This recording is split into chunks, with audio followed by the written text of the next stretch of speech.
I want to talk a little bit tonight about the rise of mobile and what I think it means for the way that we work as designers. And maybe to take a little bit of a step back from some of the detail and just try and think about some of the wider picture.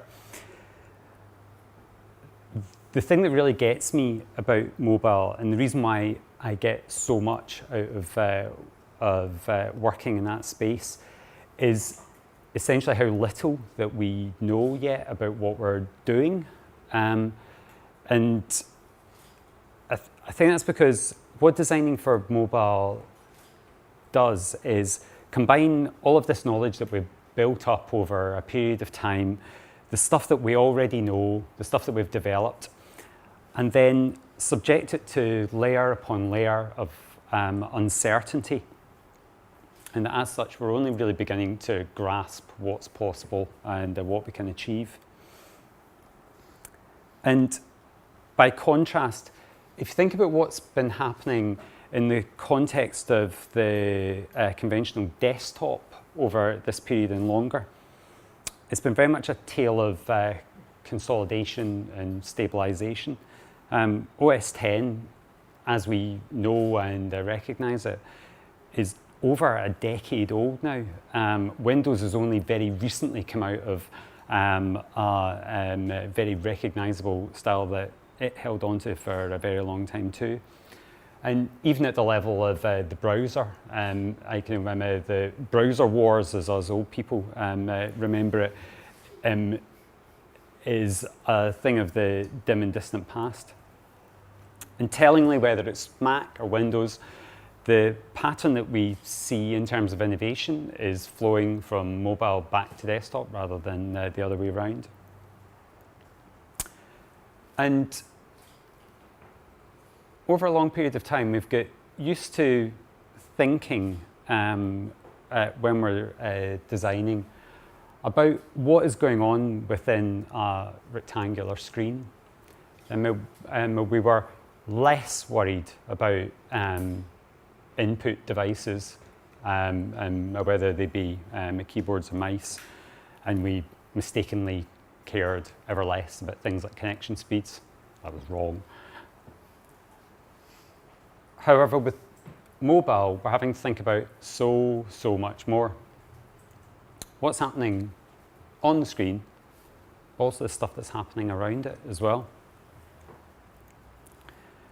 And even more than that, about the interplay between different types of devices, between phones and tablets and laptops and TVs, and how we respond to context and need as we float between those.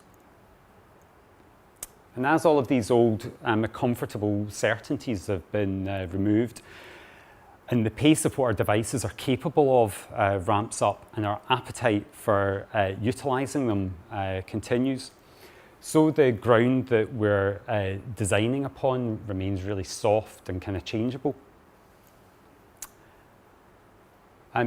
Helen did a really great job earlier on of talking about some of the distinctive characteristics of about the three most well-established mobile platforms.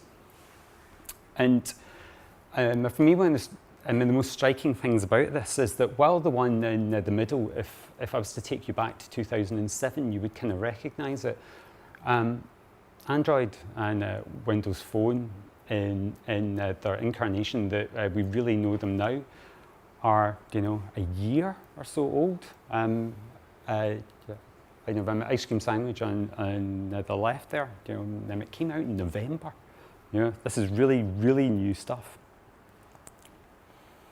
And aside from the design of specific application interfaces, and we've talked about some of the detail in the earlier presentations, there's all the stuff that goes around it. So in terms of the form, how we interact with the hardware, its affordances, its orientation, and when we think about ambience, about the conditions that surround us, about how we use a device, depending on the weather, the lighting that's available to us, the connectivity that may or may not be there, where we happen to be at any point in time, the platform, as we mentioned earlier on, and also more and more about where that particular mobile device sits within a hierarchy of where you might happen to be at any point in time.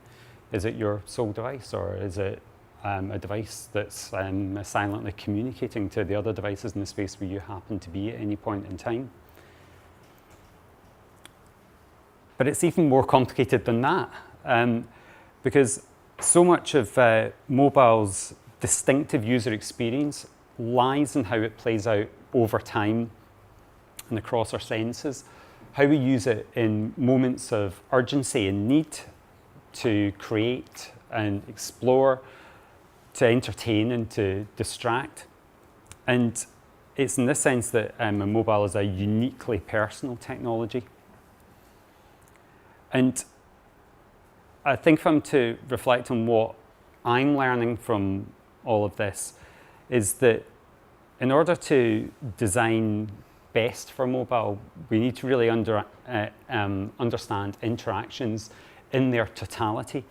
That it's not enough to simply concern ourselves with what's happening on a screen at any point in time, that we need to spend time observing and understanding the interactions that people make as they happen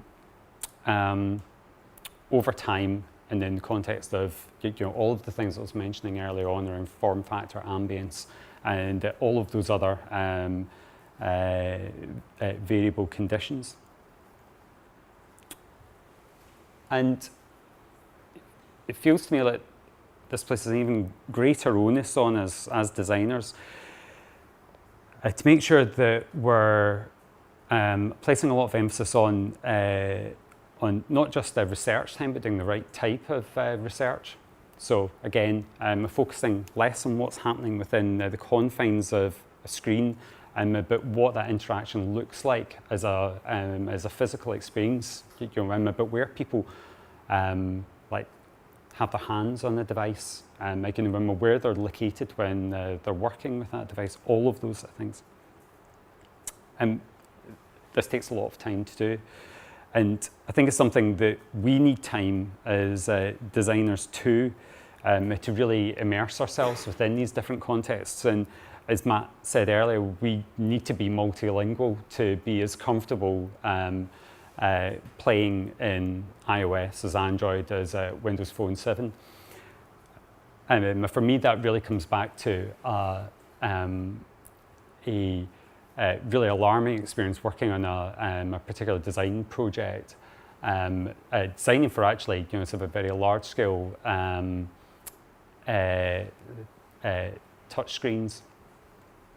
And as we described with the various interaction patterns that we were exploring for this, every single one of us as designers pulled iPhones out of our back pockets in order to make a point about how we were designing. Hashtag fail. I rather grandly titled this "How Mobile Saved the Internet and Us," and it's a daft title, but here's why I used it. I think there's something specifically fantastic about mobile, and the opportunity that it gives us with a particularly intimate technology to stretch commonly accepted notions of what UX is about, not necessarily within this room, but with the people that we talk to quite a lot, where it becomes about usability of a on-screen interface, and it's about much, much more than that. There's proper deep ethnographic research to be done here. But it's also for me about a chance to refocus on the relationship between people and technology, and I've tried to focus intentionally here in terms of what I've shown on people rather than screens, because it's the way that they interact with the screens that we are designing over time and in different places and in different circumstances, rushed and leisurely, that really helps us understand how we need to design best for them. And I think this is all to the good. It's making us potentially, if we take the opportunity, broader, more rounded, and ever more empathetic designers. That's it.